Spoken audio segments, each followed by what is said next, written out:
Alright, so this is just a follow-up video from my last one, which was about why women remove hijab. And I think I focused a lot on, the reasons why women want to remove it. A lot of people think it's sort of like a non-issue, but from my own experience and dealing with lots of different women, I know that it's something that's quite central to a lot of women's lives, a lot of struggles. So I've been getting emails. So at the end of the video, I said, you can email me, and trust me, people did. So I had ex-Muslim and Muslim women contacting me. I had girls contacting me about hijab, and they didn't even bring up religion. Like, it doesn't even matter. The discussion was about, how they can remove hijab. And, I'm kind of doing this video because I've noticed that even though they really appreciated it and they felt like it spoke to them, they wanted to know kind of strategies. I mean, that's something that's really, the key kind of response, which is what is the strategy, And I've been working with women how to sort of create almost like game plans, like this is what we're going to do, and we sort of set a date and we work around it. So I have put together 7 strategies or ways to take off your hijab. So I used to wear a headscarf and a long abaya to my feet, which is that dress. The first thing that I did was remove that. So I got up in the morning, went out with my friends, and just ran out of the house before anyone could see me. I was wearing a black hijab and a white and black dress and leggings and a cardigan. And that caused a bit of a storm when I came home. It was a bit of like, whoa, and no one seen me dressed that way. And I was 19 years old. It wasn't like I was a little girl or anything. And over the next couple of months, I started doing things like, I really didn't want to wear it, but no one was giving me permission to remove it. And that's often what girls are waiting for. They're waiting for someone like their mom or someone to say, okay, if you want to remove it, it's fine. We're not going to do anything.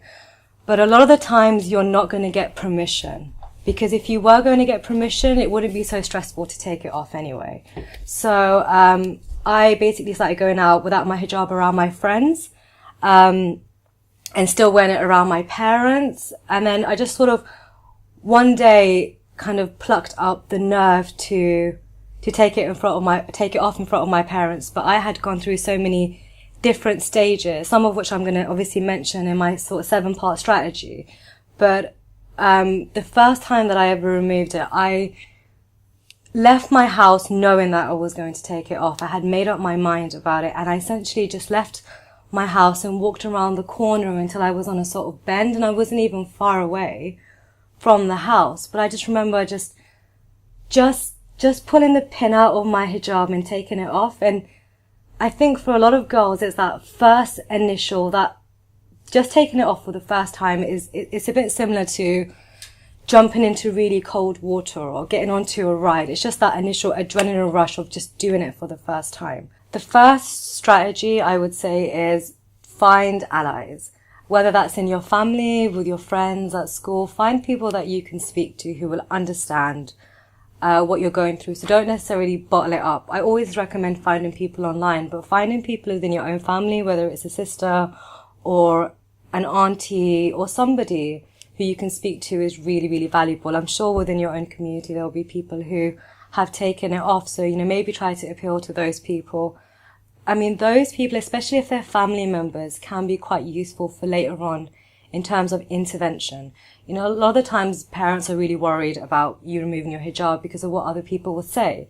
But now you've got a family member coming into the situation, willing to kind of stand, on your side. That might, change and affect the way that they see the entire situation. So speak to people, find an ally, and, allow yourself to not bottle it up. Allow yourself to actually discuss it with people. The second approach is what I call the turban approach. Essentially, it's the slow burner. It's getting people around you used to the fact that you're not going to wear it anymore. I mean, often, you would take your hijab off and people would be like, whoa, like they never expect you to do it. If you don't want to go down that route of just removing it straight away because it's worrying for you or it's scary, try the slow burner. So what that means is, if you've always worn black, start wearing colours.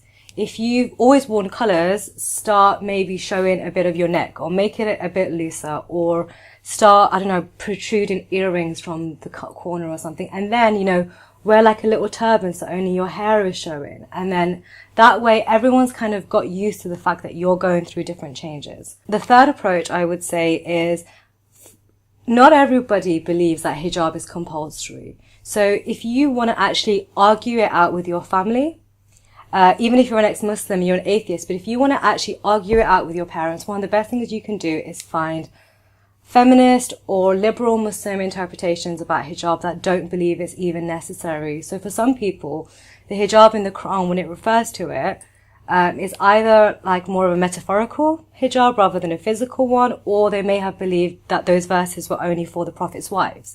So you can kind of find those verses. There's people like Mona al-Tahawi as well who are prominent Muslim feminists who don't wear hijab, and I think you can use that as an example to build upon, an example to sort of leverage with your parents and your family around you. And I keep referring to only parents, but of course it's bigger than that. You might have a husband who's really difficult to deal with as well. So whoever it is you're actually dealing with. The fourth strategy is much wider. This is for girls whose parents are, or families, or husband, or communities are very repressive. If you come from an environment where everything you do, whether it's what you wear, what you eat, what you think, what you drink, who you speak to, is controlled by other people, then you need to think about perhaps finding ways to get out. And by that, I mean, you may not be able to actually remove hijab whilst you're living there. If you're living with parents who are not going to let you get through the day, they're not going to let you go to school, they're not going to let you go to university because you want to remove hijab because they get concerned about you now being extremely sexually available, if that's what they think in their minds, then I would recommend finding ways to get out and make yourself independent. And that can be done in different ways. Education is your friend. So make sure that you work hard at school, because once you have those grades, you're able to, perhaps leave school to go to university, or you may find it easier to find a job. Even if finding a job, even if that means not earning that much money, if it gives you your independence, then, work towards that. Obviously, if you're in an environment where you are afraid of any form of violence or abuse because of honor codes, then there's women's organizations out there. Speak to the police, make sure your school knows what's going on so that you're not kept in the dark, and don't be afraid of reaching out and speaking to other people about it in those kind of circumstances. So, practice caution and pick your moment correctly if you are going to remove it. If your parents or anyone in your family has a history of violence, then I would recommend trying to move from that environment before removing your hijab, because it can sometimes work as a catalyst for kind of harm done to you. So just be careful if you're in that kind of situation. The fifth strategy is just take it off. That sounds simple, right? But it's not. Basically, for some people, and something that I did with one of the girls that I worked with for a year, she's finally removed her hijab now. But what she essentially did was she just literally got up in the morning and left the house without it. And no one saw her go to work without it, but they did see her when she came home without it. And it's almost like you've taken the control away from everyone else. You've just taken it off. And by behaving so independently, it usually shocks people. They don't usually know how to respond to it. So just, if you're not afraid that you're going to be hurt for it, if you think the worst that's going to happen is you're going to end up having an argument, then just start preparing yourself mentally. Get up in the morning, don't wear it, just go to work or school or university or wherever and come home without it. And it's the same if you live, away from home.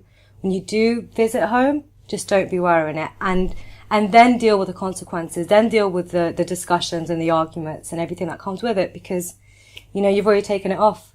Sixth strategy is you may have to live a bit of a double life. So what that means is don't wear your hijab around people who are going to give you a hard time for not wearing it. A lot of the times removing hijab can be a bit of an emotional roller coaster in yourself. This method of wearing a hijab outside of the home, away from people who expect you to wear it, allows you to actually get used to the idea of not wearing it with yourself. It allows you to emotionally come to terms with not wearing it anymore. So just go to town or a library or somewhere where you're going to have a sort of, probably like a undramatic response to it. Just take it off in that environment and, you know, see what happens. And most of the time you realize nobody will even stop. You look around you and nothing would have changed. So prepare yourself, get used to it, and maybe you can come back to one of the other strategies later once you've already dealt with this yourself. And the seventh one is appeal to people's emotion. When you remove your hijab, people can react very irrationally and emotionally to it. And I would suggest that a good way to do things is to basically appeal to your parents or your husbands or whoever's, you know, emotional, what are their emotions? So for instance, I'll give you an example. One thing you could do is maybe sit your parents down and say to them, I want to speak to you, but I want you to promise that you're not going to shout. I want you to promise that you're not going to freak out. And this is something that one of the girls did with me. And so she sat her parents down and she said this to them, and they were freaked out. They thought she was pregnant or she was doing hard drugs or she'd been thrown out of school. So when she finally came and told them, actually, I want to remove my hijab, it was a bit of a, it was a bit of a relief. And you've already kind of cornered them. You've put them into a position where they've already promised that they're not going to shout at you. So then you can sort of say, but you promised you weren't going to shout. So I think this is a good way to actually just have that conversation, but to do it in such a way that you appeal to their emotions. You know, if you're upset or if you feel a certain way or if you want to discuss why you don't want to wear it with your parents anymore, this might be a good opportunity to actually have that conversation and explain it to them. Because for a lot of us, we have hijab put on us from when we're children.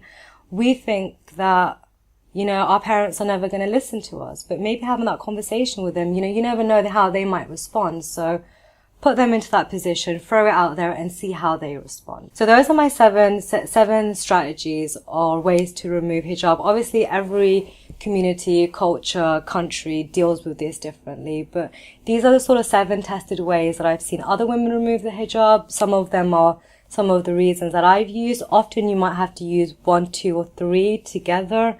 So that's important as well. If you have removed your hijab and you want to share, all you have to do is put it in the comments.